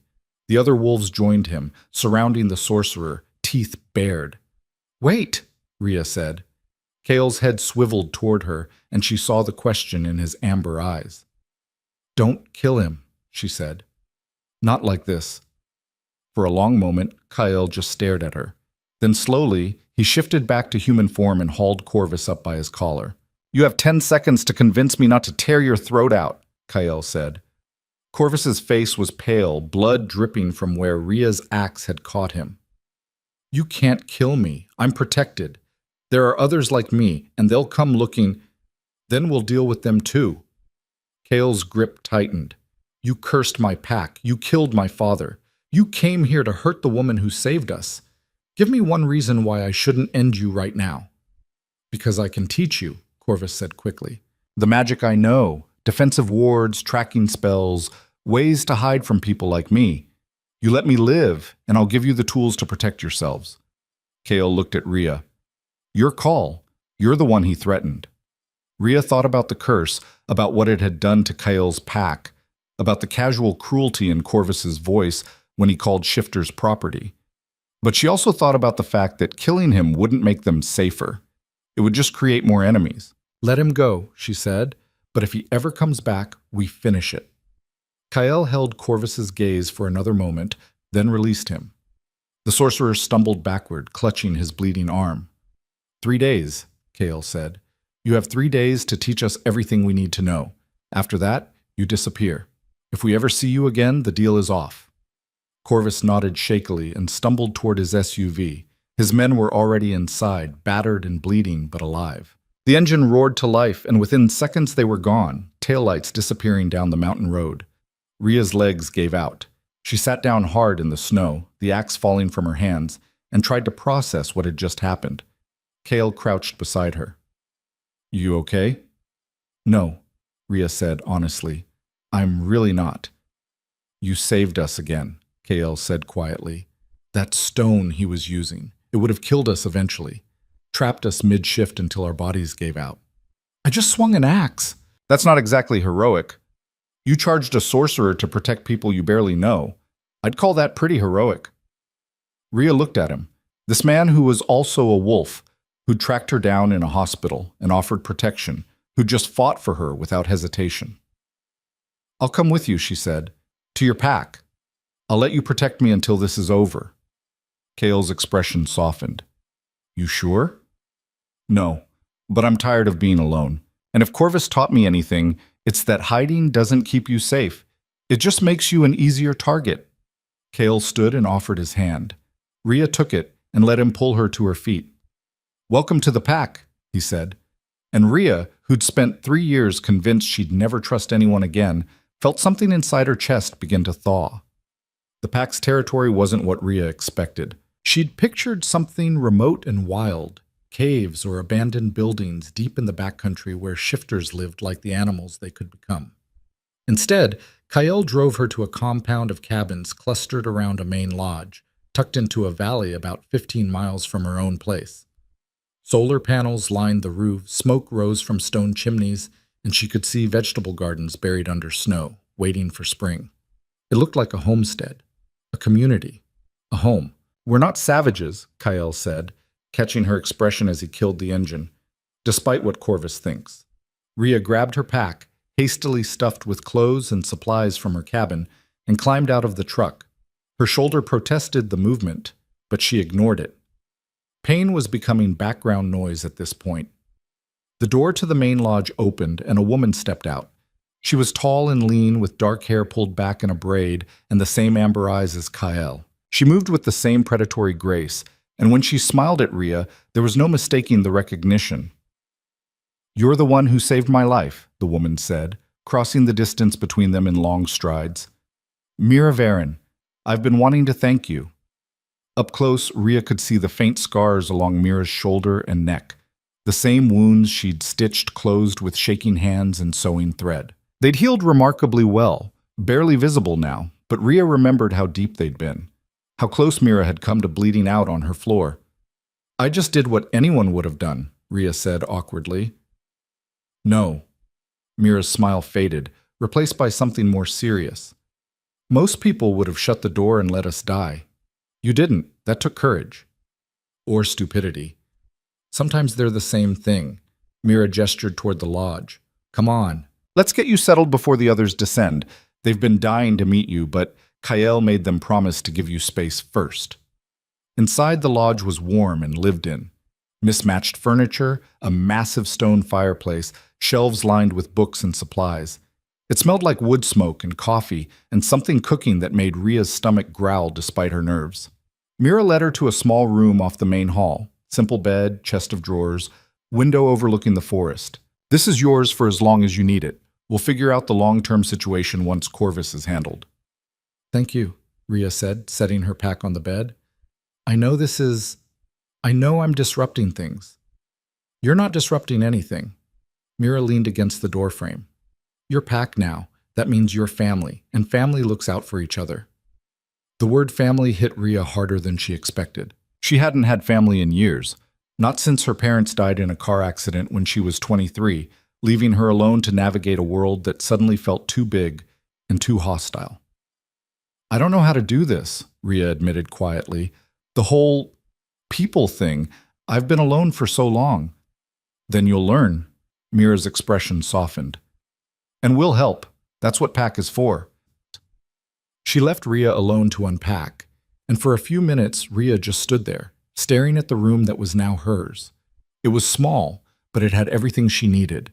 More importantly, it had people just outside the door, people who'd fought for her, who'd welcomed her, who treated her like she belonged. It was terrifying, and maybe, just a little, it was exactly what she needed. That night, Ria met the rest of the pack. There was Finn, a wiry man in his 30s with nervous energy and a sharp wit who handled the compound's security systems. Lena, a quiet woman with gray-streaked hair who managed the gardens and knew more about medicinal plants than Ria had thought possible. And Marcus, built like a linebacker with a gentle voice, who apparently did all the cooking and most of the heavy labor. They gathered around the long table in the main lodge for dinner, and Ria found herself wedged between Kael and Mira while the others asked questions. So you just let them in? Finn asked, gesturing with his fork. During a blizzard, 2 wolves you'd never seen before. It seemed like the right thing to do at the time, Ria said. Most people would have shot first and asked questions never, Marcus pointed out. What made you different? Ria picked at her food, some kind of venison stew that was better than anything she'd cooked in years, and tried to find an answer that didn't make her sound broken. I knew what it felt like, she said finally. To need help and not get it. I didn't want to be the person who walked away. The table went quiet for a moment. Then Lena reached over and squeezed Ria's hand. That makes you stronger than most people realize. The conversation moved on to lighter topics, stories about the pack's history, jokes at each other's expense, plans for spring planting. Ria mostly listened, letting the voices wash over her, and tried not to think about how long it had been since she'd sat at a table with people who weren't strangers. After dinner, Kael found her on the porch, staring out at the dark forest. Overwhelming? He asked, leaning against the railing beside her. A little, Ria admitted. I'm used to silence. It takes some getting used to. Pack life is loud, but it's also safer, stronger. We survive better together than apart. Ria glanced at him. Is that why you stayed after the curse broke? You could have left, gone somewhere else, started over. This is home, Kael said simply. And these people are my family. I'm not abandoning them just because things got hard. Even though staying puts you in danger from Corvus and whoever else is out there? Especially then, Kael turned to face her. Running doesn't solve problems. It just delays them. I learned that the hard way. Ria wanted to argue, but she couldn't. Because she'd been running for 3 years, and all it had gotten her was loneliness and a bear attack that nearly killed her. What happens now? She asked instead. Corvus said he'd teach you defensive magic. Do you actually trust him to follow through? No, but I don't have much choice. We need to learn how to protect ourselves from people like him, and he's the only option we've got right now. And after that, we figure out how to make sure he can't hurt anyone ever again, permanently. The way Kyle said it sent a chill down Ria's spine. He wasn't talking about rehabilitation or justice. He was talking about elimination. "Does that bother you?" Kyle asked, reading her expression. "I don't know," Ria said honestly. 3 weeks ago, I would have said yes. Now, I'm not sure what I believe anymore. "You'll figure it out." Kale pushed off the railing. "Get some rest. Tomorrow we start training, and you're going to need your strength." "Training for what?" Kale smiled, but there was no humor in it. "For war, because Corvus won't be the last person to come after us, and next time we're going to be ready." The next morning, Ria woke to the sound of voices outside her window. She dressed quickly, her shoulders still stiff and sore but manageable, and followed the noise to a clearing behind the lodge. The pack was already there, along with Corvus. The sorcerer looked smaller in daylight, diminished somehow. His arm was bandaged where Ria's axe had caught him, and he kept his distance from the shifters, staying on the opposite side of the clearing with his expression carefully neutral. Kale stood in the center, arms crossed, watching Corvus with the patience of a predator waiting for prey to make a mistake. "Glad you could join us," Kale said when he spotted Ria. "We're about to get started." Corvus cleared his throat. "Before we begin, I want to clarify the terms of our agreement. 3 days of instruction, as promised. I'll teach you basic wards, detection spells, and counter curses. After that, I leave, and you never contact me again." "That's the deal," Kyle confirmed. "As long as you hold up your end." "I will. I have no interest in dying at the hands of shifters." Corvus pulled a leather satchel from his shoulder and set it on the ground. Magic isn't like shifting. It requires focus, discipline, and a source of power. For most practitioners, that source is internal, willpower shaped into intention. For shifters, it's different. Your connection to your animal side gives you access to instinctual magic. You just need to learn how to channel it. "And how do we do that?" Mira asked. "By embracing the thing that makes you different, your dual nature." Corvus pulled several small stones from the satchel, similar to the one he'd used against them, but unmarked. "These are focus stones. They'll help you direct your intent until you can do it without them. The first spell I'm teaching you is a basic ward, a barrier that keeps hostile magic at bay." He spent the next hour walking them through the process. Visualization, breathing techniques, the mental push required to activate the stones. It was tedious work, and most of the pack struggled with it. Finn's stone cracked on his third attempt. Marcus couldn't get his to respond at all, but Mira got it on her 5th try. A faint shimmer appeared in the air around her, barely visible, like heat haze on asphalt. Corvus nodded approvingly. "Good. Hold it for 30 seconds, then release." Mira's face was tight with concentration, but she managed it. When the shimmer faded, she looked exhausted but triumphant. Kale was next. His ward came faster, stronger, and lasted almost a minute before he let it drop. Then Corvus turned to Ria. "You should try as well." Ria blinked. "I'm not a shifter." "No, but you broke my curse. That suggests you have some innate ability, even if you don't recognize it." Corvus held out a stone. "Humor me." Ria took the stone reluctantly. It was smooth and cool in her palm, unremarkable except for the faint warmth that seemed to pulse in rhythm with her heartbeat. "Close your eyes," Corvus instructed. "Picture a wall around yourself, solid, impenetrable. Then push that image into the stone." Ria felt ridiculous, but she tried. She closed her eyes, imagined a wall, stone and mortar, thick enough to stop anything, and tried to force that image into the stone in her hand. Nothing happened. "Try again," Corvus said. "Don't force it. Let it flow." Ria tried 5 more times, then 10. Nothing changed. The stone stayed cold and inert, and she felt like an idiot standing there with her eyes closed while the pack watched. "I can't do this," she said finally, opening her eyes. "I'm not magic. I'm just me." "You're more than you think," Kyle said quietly. "You just don't see it yet." Corvus looked like he wanted to argue, but he let it drop. "We'll come back to it. For now, watch the others and learn the theory. Sometimes understanding the mechanics is enough." The training continued for hours. By midday, most of the pack could maintain a basic ward for at least a minute. Corvus moved on to detection spells, ways to sense hostile magic or tracking curses before they hit. These were harder, requiring a level of sensitivity that didn't come naturally to people who'd spent years relying on physical senses. Rhea watched from the sidelines, taking notes in a battered notebook she'd brought from her cabin. She might not be able to do magic herself, but she could learn the patterns, recognize the signs. Knowledge was its own kind of power. That night, after Corvus had left and the pack had dispersed to their cabins, Kyle found Rhea in the lodge's small library, surrounded by books on folklore and magic. "You don't have to do this," he said, settling into the chair across from her. "Learning magic, I mean, your pack regardless."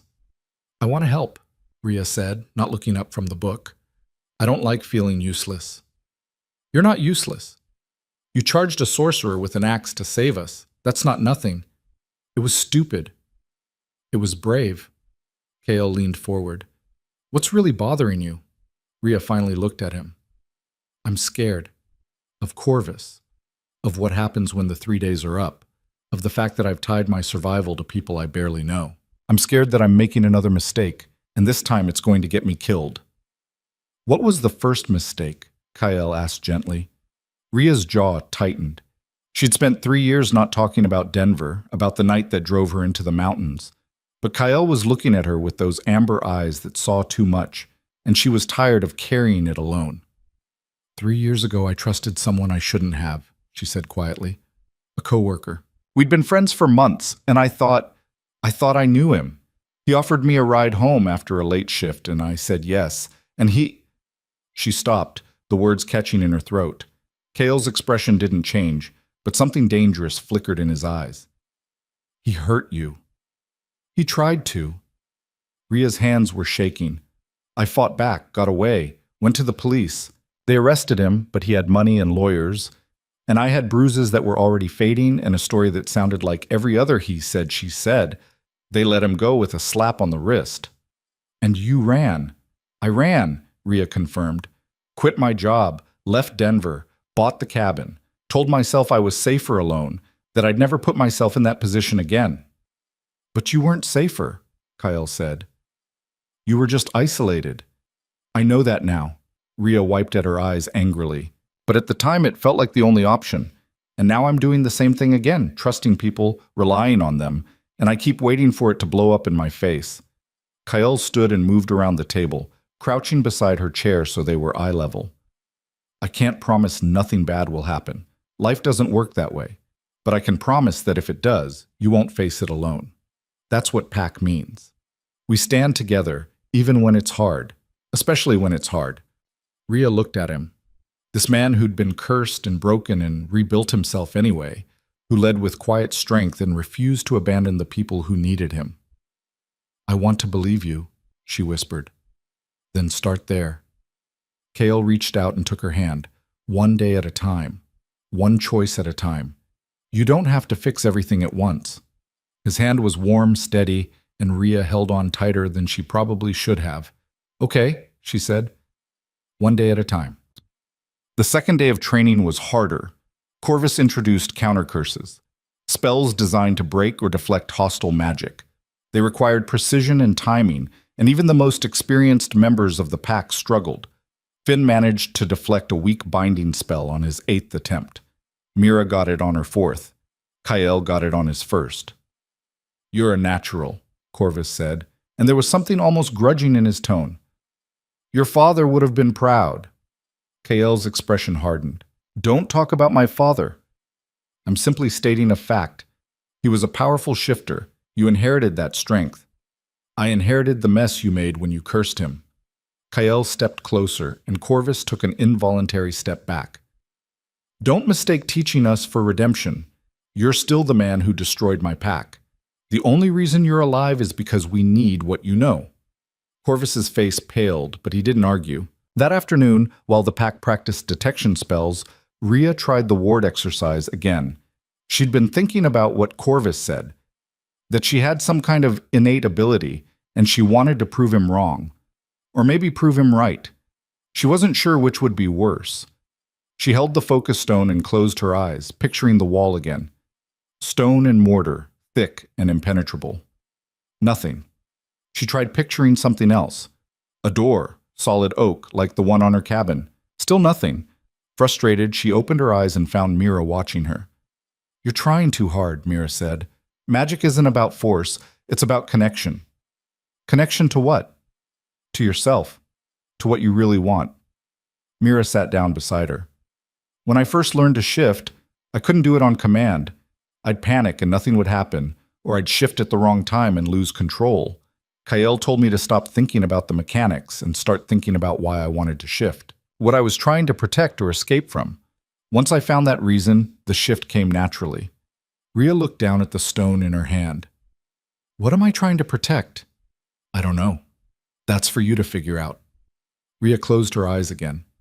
This time, she didn't picture a wall or a door. She pictured the people around her: Kael, Mira, Finn, Lena, Marcus.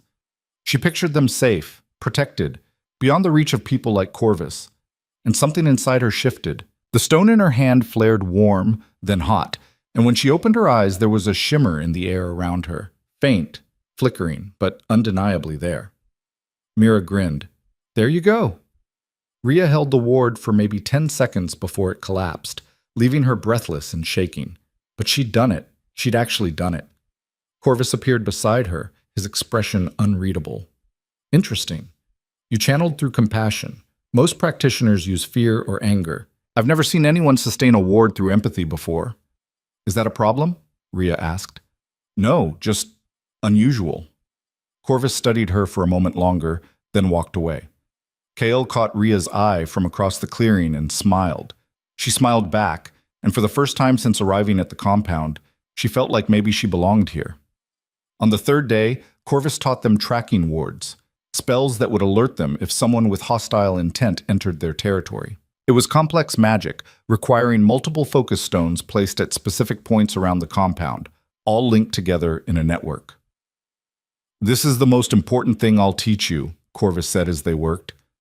"These wards won't stop an attack, but they'll give you warning, time to prepare, to evacuate, to fight back." "And they'll work against you?" Kael asked pointedly. "They'll work against anyone with hostile intent, including me." It took most of the day to set up the network. By the time they finished, the sun was setting and everyone was exhausted. But when Corvus activated the final stone and the wards hummed to life, Rhea felt a tangible shift in the air, like the compound itself had taken a breath. "It's done," Corvus said. "You're as protected as I can make you." "Good." Kael pulled a rolled-up bundle from his pack and tossed it to Corvus. "Supplies. Food, water, a satellite phone. Enough to get you wherever you're going." Corvus caught the bundle and looked at Kael warily. "That's it? I'm free to go?" "That was the deal. 3 days of teaching, then you leave. I keep my promises." "Even to people who don't deserve them?" "Especially to them." Kael's expression was hard. "But understand this. If you ever come back, if you ever threaten my pack again, the deal is void. I won't give you a second chance." Corvus nodded slowly. "Understood." He gathered his things and headed for the access road where his SUV was parked. The pack watched him go in silence, and Rhea couldn't shake the feeling that this wasn't really over, that Corvus would find a way to make them regret letting him live. But when she looked at Kael, she saw something else in his expression. Not regret or doubt, but resolve. He'd made a choice, mercy over vengeance, and he was standing by it. "You think he'll stay gone?" Mira asked quietly. "No," Kael said, "but we'll be ready when he comes back." That night, the pack gathered around the fireplace in the lodge. Someone broke out a bottle of whiskey, and toasts were made to survival, to new beginnings, to the woman who'd saved them all. Rhea sat beside Kael, nursing a glass she had no intention of finishing, and listened to the stories. Lena talked about the pack's history, how they'd lived in these mountains for generations, hidden from humans, surviving through cooperation and secrecy. Marcus told jokes that made everyone groan. Finn recounted the time he'd accidentally shifted in a grocery store and had to hide in the produce section for 3 hours. And slowly, Rhea felt the walls she'd built start to crumble. These people weren't perfect. They were messy and loud and complicated. But they were real. And they'd chosen her just as much as she'd chosen them. Later, when most of the pack had drifted off to bed, Kael walked Rhea back to her cabin. "You did good today," he said. "With the ward. That took guts. It took desperation, Rhea corrected, and Mira's advice.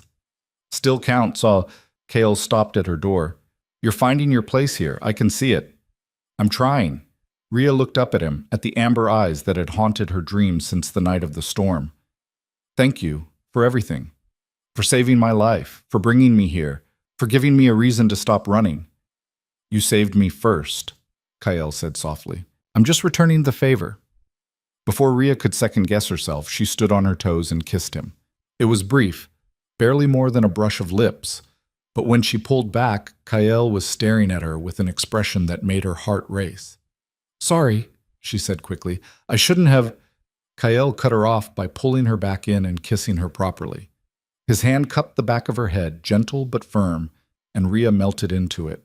He tasted like whiskey and wood smoke, and when he finally pulled away, they were both breathing hard. Don't apologize, Kyle said, his voice rough. Not for that. Rhea smiled despite herself. Noted. She slipped inside her cabin, her heart still pounding, and leaned against the closed door. For the first time in 3 years, she wasn't alone. And for the first time in longer than she could remember, she wasn't afraid. Rhea woke to the sound of alarms. Not the gentle chime of her phone or the crackle of the radio. This was sharp, urgent, cutting through the pre-dawn darkness like a knife. She bolted upright, her injured shoulder screaming in protest, and it took her a moment to remember where she was. The pack compound. Her cabin. Safety. Except the alarms meant safety had just been compromised. She grabbed her coat and boots, didn't bother lacing them properly, and stumbled outside. The compound was chaos. Lights blazing in every cabin, people running toward the main lodge, voices shouting over each other. Kale was already on the porch, fully dressed, his face grim in the harsh light. What's happening? Rhea called, jogging toward him. The ward's triggered. Someone's coming. He turned to Finn, who was hunched over a laptop on the porch table. How many? At least a dozen, Finn said, fingers flying over the keys. Maybe more. They're moving fast, coming from the south access road. They'll be here in 10 minutes. Corvus, Mira snarled, appearing beside Kyle with a rifle in her hands. He sold us out. We don't know that yet, Kale said, but his expression suggested he believed it too. Get everyone armed. Rhea, you stay inside the lodge with Lena. If this goes bad... I'm not hiding, Rhea interrupted. I can help. You're still healing, and you're not trained for combat. I can use a gun, and I'm not sitting this out while you fight for me. Rhea met his eyes, refusing to back down. I'm Pack, right? That means I stand with you. Kale looked like he wanted to argue, but there wasn't time. He grabbed a shotgun from the rack inside the lodge and thrust it into her hands. Stay behind cover. Don't take unnecessary risks, and if I tell you to run, you run. Same goes for you, Rhea said. Kale's mouth twitched in what might have been a smile under different circumstances. Then the moment was gone and he was barking orders, organizing the pack into defensive positions around the compound. The attack came faster than expected. One moment the forest was quiet, the next it erupted with gunfire. Bullets tore through the air, punching holes in cabin walls and shattering windows. Rhea dove behind a woodpile, her heart hammering, and raised the shotgun with shaking hands. She could see shapes moving through the trees, men in tactical gear, armed with rifles, and what looked like military-grade equipment. Too many of them. Too well organized. This wasn't Corvus coming back for revenge. This was something bigger. Suppressors, Finn shouted from his position near the main lodge. They're using suppressors. These guys are professionals. Kale shifted mid-run, his human form blurring into wolf in the space between heartbeats, and launched himself at the nearest attacker. The man went down with a scream, and then the rest of the pack followed Kale's lead. Wolves poured out of the compound, moving like shadows, hitting the attackers from every angle. But the attackers were ready for them. One of the men pulled something from his belt, a small device that emitted a high-pitched whine, and the wolves closest to him collapsed, whimpering, paws over their ears, some kind of sonic weapon designed specifically to target shifters. Fall back! Kyle's voice was barely human, caught between forms. Get to the lodge! Rhea fired the shotgun at one of the attackers advancing on Marcus. The recoil nearly knocked her over, and the shot went wide, but it was enough to make the man dive for cover. She pumped the action, fired again, and this time got closer. Someone grabbed her from behind. Rhea screamed and drove her elbow back, connecting with something soft. The grip loosened and she spun, swinging the shotgun like a club. It caught her attacker across the face, and he went down hard. Then another one was on her, knocking the shotgun from her hands. She went for the knife at her belt, but he was faster, pinning her arms and dragging her backward toward the trees. "Got the human!" he shouted into a radio. "Bringing her in!" Rhea thrashed, kicked, bit down on his hand hard enough to taste blood. He cursed and hit her across the face, and her vision exploded into stars. Then there was a roar, deep and primal and full of rage, and suddenly the man holding her was gone. Rhea stumbled, caught herself against a tree, and looked up to see Kyle standing over her attacker's motionless body. He was human again, breathing hard, blood on his hands and face. "You okay?" "Yeah," Rhea managed, though her head was spinning. "Who are these people?" "I don't know, but we need to get you inside." Kyle grabbed her hand and pulled her toward the lodge, where the rest of the pack was regrouping. They made it halfway before the second wave hit. More attackers, coming from the north this time, cutting off their escape. Kale swore and shoved Rhea toward Mira. "Get her to safety!" "I'm not leaving you," Rhea shouted. "You don't have a choice!" Kyle shifted again and threw himself at the advancing attackers, buying them time. Mira dragged Rhea toward the lodge, and they almost made it before one of the attackers threw something that landed at their feet. Rhea had just enough time to recognize it as a flashbang before it detonated. The world went white and silent. She couldn't see, couldn't hear, couldn't tell which way was up. Someone was pulling her, guiding her, and then she was inside and the door was slamming shut and the sound was coming back in painful waves. "Hear me? Rhea, can you hear me?" Lena's face swam into focus above her. Rhea nodded, though her ears were still ringing. "How many made it inside?" Mira demanded, helping Rhea sit up. "Just us and Finn," Lena said grimly. "Kale, Marcus, and the others are still out there." Rhea's stomach dropped. "We have to help them. We can't." Finn was at the window, peering through the shutters. "They're surrounded. If we go out there, we're just giving them more hostages." "So we do nothing?" Rhea's voice cracked. "We just let them die?" "We figure out what these people want," Mira said, "and we use that to get our people back." As if on cue, a voice boomed through a megaphone outside. "Attention! This is a lawful operation sanctioned by the Federal Bureau of Unnatural Affairs. All shifters are ordered to surrender immediately. Failure to comply will result in lethal force." Rhea looked at Finn. "The what?" "FBUA," Finn said quietly. "They're a Black Ops division that handles supernatural threats. Officially, they don't exist. Unofficially, they've been hunting shifters for decades." "Why would they come after you now?" "Because someone told them where to find us." Mira's expression was murderous. "Corvus." The pieces clicked into place. Corvus hadn't left peacefully. He'd gone straight to the government with information about the pack's location, their abilities, everything. In exchange for what? Immunity? Money? It didn't matter. The result was the same. They'd been betrayed. The megaphone crackled again. "We have 4 of your people in custody. Surrender the rest and no one else gets hurt. You have 5 minutes to decide." Rhea moved to the window and looked out. She could see Kyle and the others kneeling in the center of the compound, hands bound behind their backs, surrounded by armed agents. Kyle's face was bruised and bleeding, but his eyes were sharp, scanning for weaknesses. "We can't surrender," Finn said. "If they take us in, we'll never see daylight again. The FBUA doesn't do trials." "And if we don't, they'll kill them," Lena countered. Mira looked at Rhea. "You're human. They might listen to you. If you go out there, tell them we'll cooperate." "They won't believe me," Rhea interrupted. "And even if they did, it doesn't change anything. These people aren't here to negotiate. They're here to eliminate a threat." "Then what do we do?" Lena asked desperately. Rhea's mind was racing. The FBUA had the compound surrounded, had hostages, had superior numbers and firepower. A direct fight was suicide. Surrender was a death sentence. They needed a third option. Her eyes fell on the focus stones still scattered around the room from their training sessions. "The wards," she said suddenly. "Can we use them offensively?" Finn blinked. "What?" "Corvus said the wards detect hostile intent. Can we reverse that? Make them projected instead?" Maybe." Finn grabbed his laptop. The theory is sound, but I'd have to rewrite the entire network. That could take hours. We don't have hours, Mira said. Then we buy time.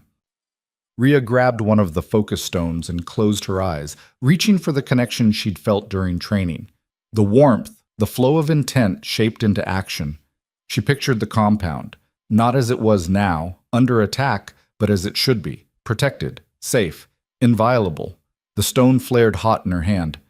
What are you doing? Mira asked. Creating a barrier, something to keep them out while we work. Rhea opened her eyes and saw the shimmer spreading from the stone, expanding outward like ripples on water. It was fragile, wouldn't hold long against sustained assault, but it might buy them the time they needed. Outside, the agents noticed. Rhea could hear shouting, followed by gunfire as they tested the barrier. The impact sent shockwaves through her, each bullet like a punch to the gut, but she held on. Finn, start working, she gasped. I can't hold this forever. Finn didn't argue. He pulled up schematics of the ward network and started typing furiously. Mira grabbed weapons from the armory. When that barrier drops, we go loud. Hit them hard and fast. Get our people out. Lena was gathering medical supplies, preparing for casualties. And Rhea stood in the center of it all, pouring everything she had into the barrier, feeling it strain under the assault. The megaphone crackled again. This is your final warning. Lower the barrier and surrender, or we start executing hostages. Rhea's concentration wavered. Through the barrier, she could see one of the agents pressing a gun to the back of Kael's head. Don't, Mira said sharply, reading her expression. You drop that barrier now, and we're all dead. Trust Kael to handle himself. They'll kill him. They'll try. But Kael's survived worse. Rhea wanted to believe her. But watching the agent's finger tighten on the trigger made it hard to think about anything except the fact that the man she'd just kissed 12 hours ago was about to die. Then Kael moved. Even bound and kneeling, he was fast. He threw himself backward, knocking into the agent with the gun, and the shot went wide. The other hostages reacted instantly. Marcus shifted and broke his restraints. Lena rolled away from her guard and came up with a knife she'd somehow kept hidden. Chaos erupted in the compound. Now! Mira shouted. Rhea dropped the barrier and collapsed, her energy spent. Mira caught her before she hit the floor, thrust a pistol into her hand, and hauled her toward the door. The pack poured out of the lodge like a tidal wave. Wolves and humans fighting side by side, using every advantage they had. The shifters were outnumbered, but they knew the terrain, knew each other's movements, fought with a coordination the FBUA agents couldn't match. Rhea stayed close to Mira, firing when she had a clear shot, taking cover when she didn't. Her head was pounding from the effort of holding the barrier, but adrenaline kept her moving. She saw Kael take down 2 agents with brutal efficiency, shifting between forms so fast they couldn't track him. Saw Marcus grab one of the sonic weapons and crush it underfoot. Saw Finn hack into the agents' communication network and start feeding them false information, turning their own tactics against them. The tide was turning. But then someone new stepped out of the tree line. Corvus. He looked different, older somehow, like the last few days had aged him years. He carried a staff carved with symbols that glowed with sickly green light, and when he slammed it into the ground, the earth itself shook. Enough! His voice echoed across the compound with unnatural volume. I gave you a chance to end this peacefully. You refused. Now you face the consequences. He raised the staff and began chanting in a language Rhea didn't recognize. The air grew thick, oppressive, and she felt something pressing down on her chest like a physical weight. The shifters felt it worse. One by one, they collapsed, gasping, unable to maintain their forms. Even Kael went to his knees, trapped mid-shift, his body convulsing. The curse, Mira choked out beside Rhea. He's recreating it. Corvus's voice rose to a crescendo, and the pressure intensified. Rhea couldn't breathe, couldn't move, could only watch as the pack suffered. No. She'd broken this curse once. She could do it again. Rhea pushed herself to her feet, every muscle screaming in protest, and stumbled toward Corvus. He didn't notice her. His attention was focused on the spell, on binding the shifters once more to his will. She still had the focus stone clutched in her hand. It was cracked now, damaged from channeling the barrier, but it was all she had. Rhea closed her eyes and reached for that connection again. Not to create a ward or a barrier, but to project something else entirely: compassion, understanding, the belief that people, all people, human and shifter alike, deserved freedom. The stone shattered in her hand, but not before releasing a pulse of energy that slammed into Corvus's spell like a wrecking ball. The green light flickered and died. Corvus staggered, his chanting breaking off mid-word, and turned to stare at Rhea in disbelief. How did you... You were wrong, Rhea said, her voice steady despite the exhaustion pulling at her. About shifters, about power, about what makes someone worthy of freedom. And I'm done letting people like you decide who gets to be safe. Corvus raised his staff, fury twisting his features. You ignorant fool! You have no idea what you've unleashed! Kael hit him like a freight train. The sorcerer went down hard, the staff flying from his hands, and Kael stood over him in human form with murder in his amber eyes. She's not the fool here, Kael said quietly. You are. You could have walked away, could have disappeared and lived out your life in peace. But you came back. You allied with the people who would have turned on you the moment you stopped being useful, and now you're going to face the consequences. You can't kill me, Corvus wheezed. The FBUA, they'll never stop hunting you. I know. Kael looked up at the remaining agents, who were regrouping at the edge of the compound, which is why we're not running anymore. He turned to face the FBUA agents, hands raised. I'm Kael Varin, leader of this pack. I'm surrendering myself on one condition. You let the rest of them go. They're not criminals. They're just trying to survive. Take me and leave them in peace. Kael, no, Mira shouted.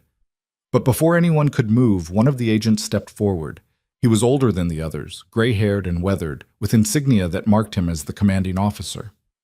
Stand down, he ordered his men. Then to Kael, I'm Agent Morrison, and I'm calling off this operation. The other agents looked at him in shock. Sir, we have orders. Orders based on intelligence from a known criminal. Morrison gestured to Corvus. Intelligence that conveniently left out the part where you people were just defending yourselves, where a human woman risked her life to protect you, where you showed more restraint and honor than most humans I've worked with. He holstered his weapon. I've been tracking shifter communities for 15 years, and I've learned that the dangerous ones aren't the people trying to live quietly in the woods. They're the ones who turn them into weapons. He looked pointedly at Corvus. We'll be taking him into custody. As for you, consider this your one chance.